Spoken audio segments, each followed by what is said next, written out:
تنسى وايد اشياء الا انت. تحوشنا والله العظيم مصايب خلال اليوم تخليني مخنا مشغول. يعني شلون بذكر بالله ادق عليك، ولا اخلص شغل الدوام، ولا ادق اطمن اهلي، ولا ارد اتغدى. ساعات بدون سابق انذار تلاقي نفسك واعت 4 5 بنفس اليوم وتوهقت. النسيان مصيبة، بس لكن يكون مصيبة على اشياء جدا بسيطة، ولكن ما يكون مصيبة اذا كان علي انا. هذا اللي انت علمتني اياه.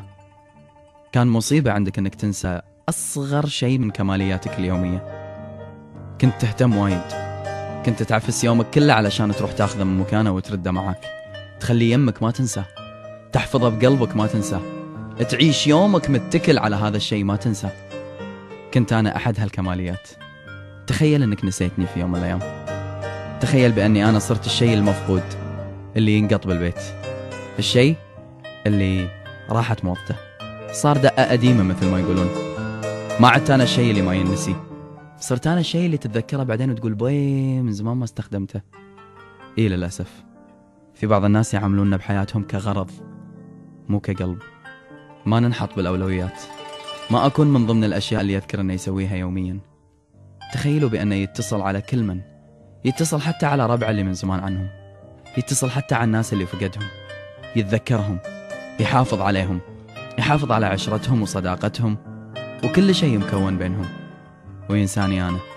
على الرغم من أنه لو تفتحون المكالمات تلاقون أول مكالمة لم يرد عليها أحد اسمي أنا. صرت شيء مو مهم، ونينا وتحاججنا، ونينا وتكلمنا، قالوا لنا نسينا. يعني شلون بالله الواحد ما ينسى؟ يعني شلون بالله الواحد ما ينشغل؟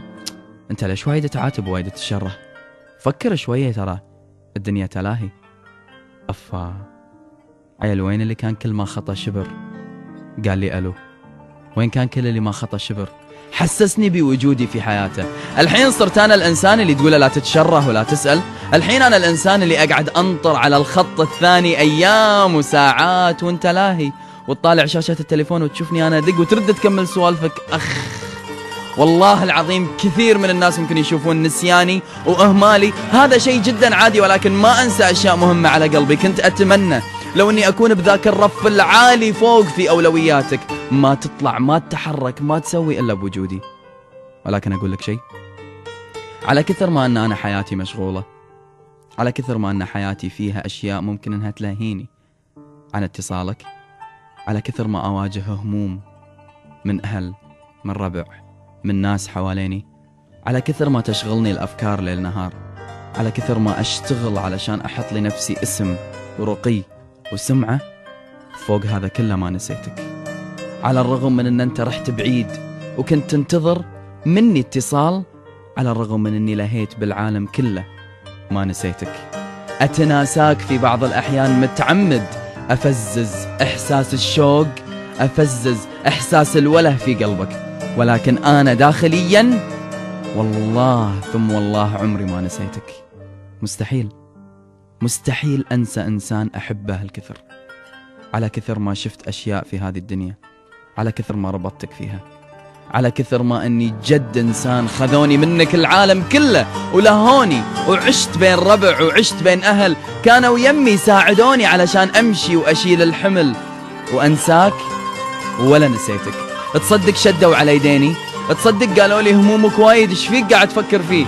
تصدق قالوا لي عندك اللي يكفيك ويزيدك واحنا حولك ايش لك فيه؟ حاولوا ينسوني اياك بضحكه وسعاده وروحه وييه، حاولوا ينسوني اياك، ولكن اذا رديت بروحي بعدين وقفلت على نفسي الباب، وكل واحد انشغل ونساني، كل واحد راح وتلاها باللي عنده. لقيت باني انا اكتب على اوراقي على كثر الهموم اللي تجيني من هنا وهناك، أنا مستحيل أنساك. على كثر ما حاول هذا وذاك، أنا مستحيل أنساك. أنساهم، أنسى قعدتهم، سوالفهم، ضحكهم، ومستحيل أنساك. رسمت في حياتي يوم بسمة وماني من اللي ينكرون هذه البسمة.